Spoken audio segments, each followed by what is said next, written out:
Hello everyone, Brett McCrae here with your latest farm and ranch news. Coming up this weekend, the Natural Horsemanship Program at the University of Montana Western in Dillon is holding its Colt Challenge and Sale. The Colt Challenge is an opportunity for students to showcase the skills they have learned in a competitive setting. The sale is the next day, made possible by generous donors that contribute horses to the program. Head instructor Eric Hoffman says that in addition to the provided instruction, students also benefit from the process of training their horses. Especially in today's world, everything's on the internet where you can get an instant answer and all that. And I think with the horse deal, that's not going to change too much. Those kids really have to look at their horses as they're working with them and really assess the situation on what they have to do next to fit that horse's needs. So I think that's something, it's a good trade to learn that it'll carry into other aspects of your life. The Colt Challenge happens Friday and the sale is Saturday at 1. More information on Facebook at Montana Western Colt Challenge and Sale. On the hot seat this week, Ag Secretary Tom Vilsack testifying 3 times on Capitol Hill in Washington, D.C.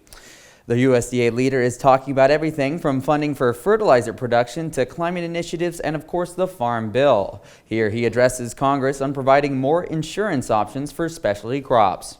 There are now over 600 policies available, and that covers a great number of specialty crops, and we're seeing more and more of that opportunity. Back in an hour with your markets. We asked Montana farmer Walt Sales about the challenges of mental health in agriculture. Another drought, there always is. There's always going to be another something. I grew up in a generation of you pulled yourself up by your bootstraps, but it's become evident is what do you do if you can't even find those bootstraps?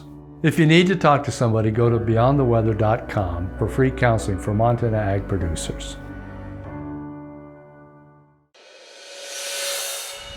Hello everyone, Brett McCrae back with more ag news in your markets. Ahead of USDA's Prospective Plantings Report Friday, Farmers Business Network has released its survey of member grower planting intentions in 2023. FBN says this is one of its most accurate reports in recent years and finds an increase of corn acres by almost 4.5% and a decrease in acres planted into soybeans, down 3.4%. U.S. farms are expected to seed slightly more spring wheat this year at 11 million acres.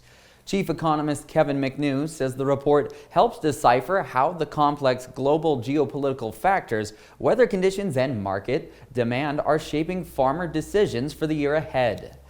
Cattle markets held on to positive territory Wednesday. Higher cash trade this week could be the catalyst for higher prices, given more certainty in the stock market. Slaughter cows in central Montana topped at 95 cents a pound for the high-yielding offerings at Lewistown Livestock. Average dressing offerings closer to the 78 to 85 cent range and bulls mostly between $1 and $1.12. At the sheep yards in Newell last week, 80 to 89 pound feeder lambs sold mostly from 185 to 192. Wheat markets finished mixed at the end of business Wednesday on what analysts called a technical correction running out of buyers yesterday. Regardless, weather factors remain very bullish for hard red winter wheat. That's all for your Ag Report. Thanks for joining us and have a great day.